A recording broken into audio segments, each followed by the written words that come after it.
Hi, I'm Colin and welcome to How to Paint Watercolours. So if you're ready, we'll get started and we'll paint this one. Welcome back everyone to Painting Watercolours with me, Colin. I hope you enjoy this one. It's going to be a winter scene as we are in some really cold weather in England. It's very frosty.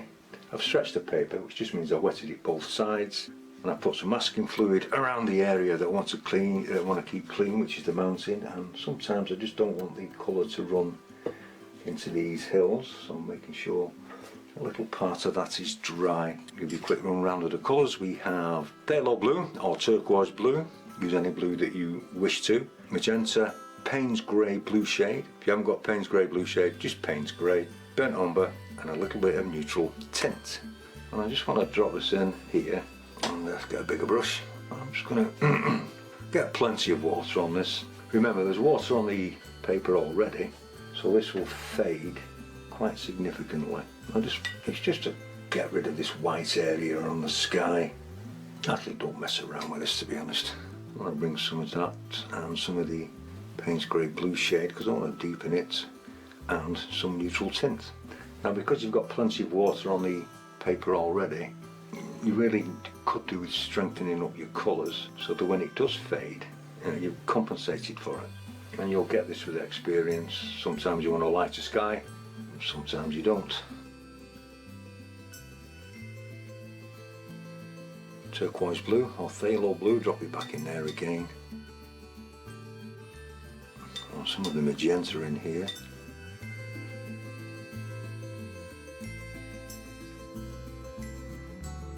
Have a look at this. I do want some of the magenta to show through, making it kind of violet. I just want to show some clouds in this. You can get this on reasonably thick or very strong. I'm just creating some interesting shapes.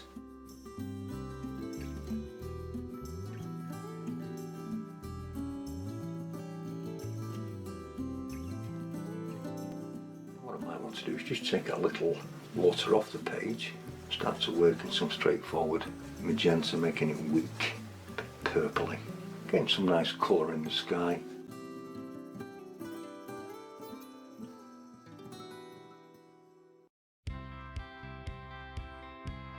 And I'm going to take my kitchen towel and I'm just going to dampen it just so it's not as thirsty, and I just maybe want to take a little bit out.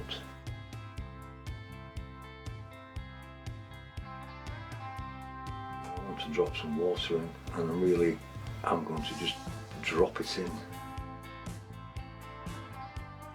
Just where I've left the white patches. You see, I'm not really bothered. A good dose of neglect sometimes can work really well. If you get this on while the paper is really wet, it will dry nice and soft. I'm just going to move this round a bit. Not bothered about the runs, run backs, nothing. I just want a really, really interesting sky. Just let the colours run.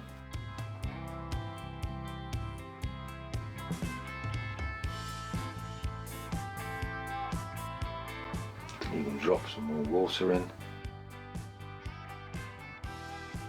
You see how I'm not bothered where it goes? And then I'm going to leave that to dry. Now that your sky is dry, you can see how lovely and soft that has gone, and you can see how it is set back and dried out a lot lighter than when you first put it on. I've just re-wet the mountain, taken the masking fluid off. I'm going to take some of the phthalo blue. So I'm going to drop some Payne's grey in that with a little bit of magenta. What I want to do is put the shadow in. We don't want this to be too strong, so I'm putting plenty of water on it. And being as there's water already on the page, this too will dry a lot lighter, which I don't mind, but I want it darker, mainly on this side. I'll just bring it down here.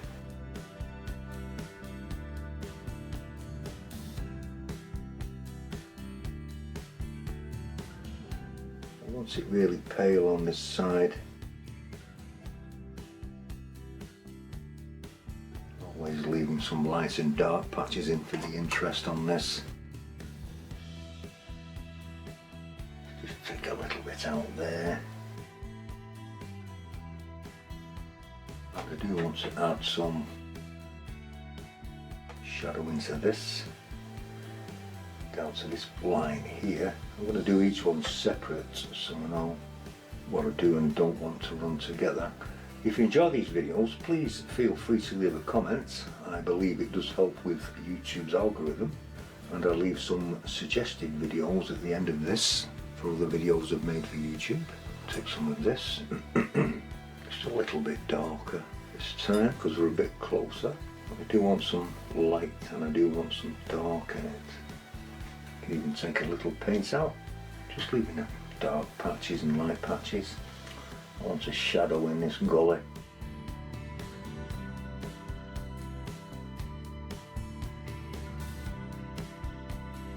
Let's bring some down on this hill.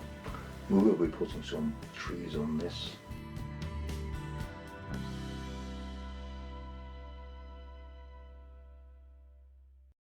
So I'll bring it down with a fall of land as well, just keeping the shape.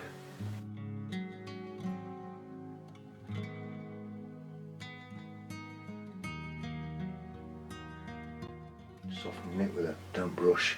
I'm going to come to the front and I'm bringing the water almost up to the line, but I want to keep it clean. I want to keep this separated.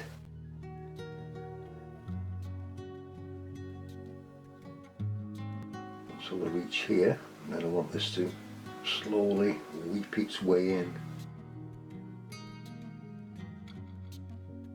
I'm just pulling a little bit of that colour in. Just mix up a little bit more of this. Here. And I do want to change its colour just slightly to warm it up. Another one that I don't want strong, I want the foreground to be quite reasonably pale. And it's just hints of shadow.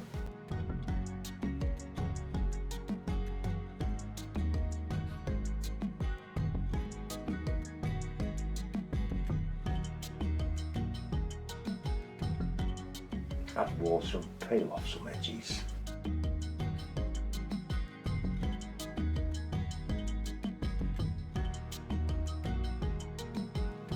And then I'm going to let that dry. Now that your snow shadows are nice and dry, I'm going to take some of this colour we had before that's thicker. I'm going to bring it into here with some more magenta and take it to quite a violet colour. And then I'm going to add some neutral tint to this, taking it quite dark. And I want to drop it in here and add a little bit of water to it because I want to see how this performs. Maybe just a little stronger. Take some of the excess off and we can put the rocks and crags in. But I just want to see how dark this is going to go. And I'm using a very small detail brush for this because I don't want it to be too strong. I do actually want it to sit in the background, so I'm just taking the excess off just by dropping it on there and just taking it off. I'm using the hit and miss effect, which I'm placing the brush on and just dragging it.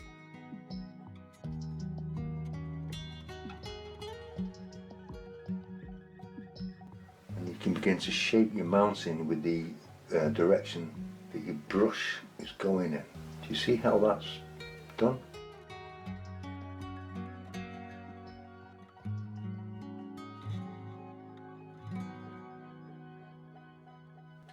You can see how I've left a broken edge.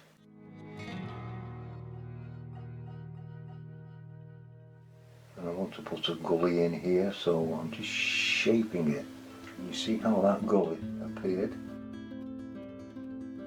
Take the excess off again.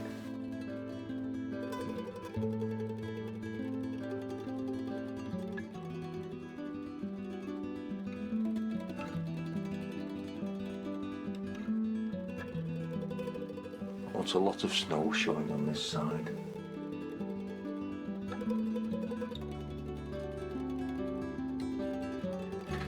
And that really is all I want to put on that. I'm going to take a flat brush, take some of the same colour. I want to bring in some evergreen trees on here.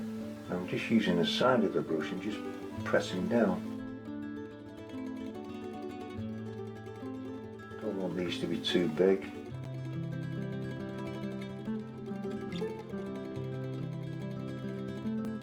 Again, I have set the board at an angle, but I'm just dragging this colour down.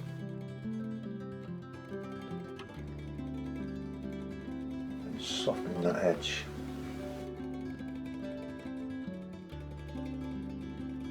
Once again with the damp brush, just pulling this into the snow, just creating the shadow.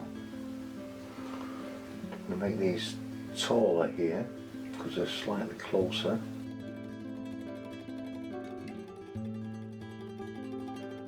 I don't mind if it merges with the damp paper above.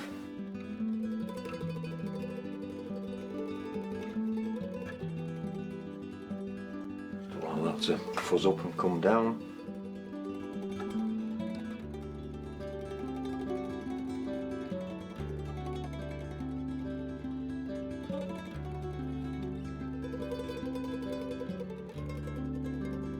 Take some of the stronger mixture because it's pretty close. Drop some in.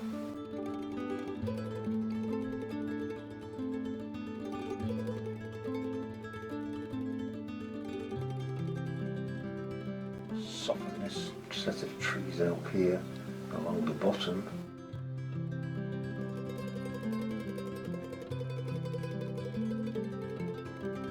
Just leaving a patch of snow. And we'll come in closer, so let's go a little bit darker. So I'm just adding some more neutral tint to that. Small mop brush, I'm just going to wet it, just damp it. Just pick some up on the tips.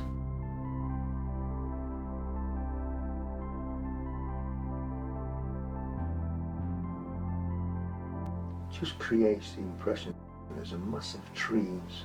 A really easy way. Don't forget to soften off as you go. This helps to attach them to the landscape.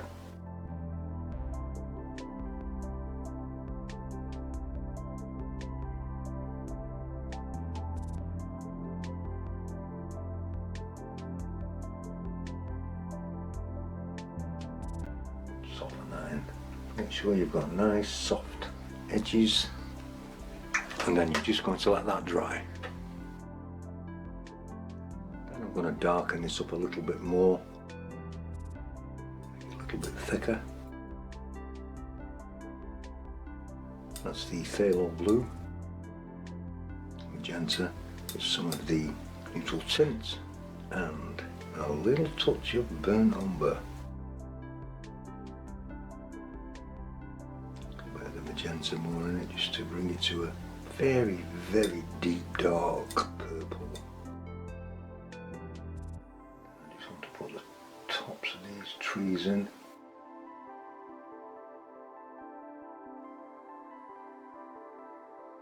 And I'm going to take my mop brush once again, just using the tips for this.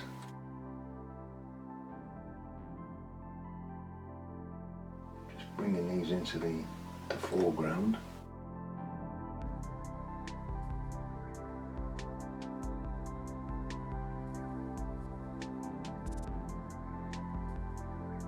So take a damp brush, just catch the bottom and just pull some shadow of the trees just into the painting.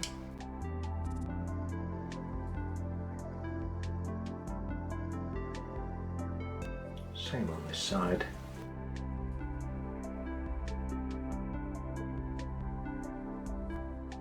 This is a mop brush that's been opened up with the tips. It's just faster. You can do them with a normal brush and just take you more time.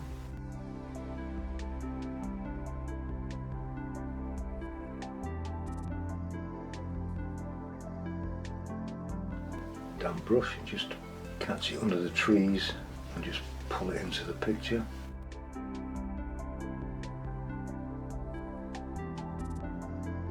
Soften the edges out.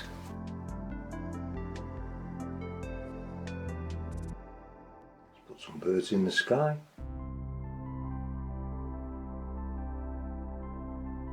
And this is where you get to sign it. put a mark around it and frame it. Hope you've enjoyed this one. If you have, please click the like button and subscribe. Subscribers are always welcome, and I will see you next time. Thank you very much for watching.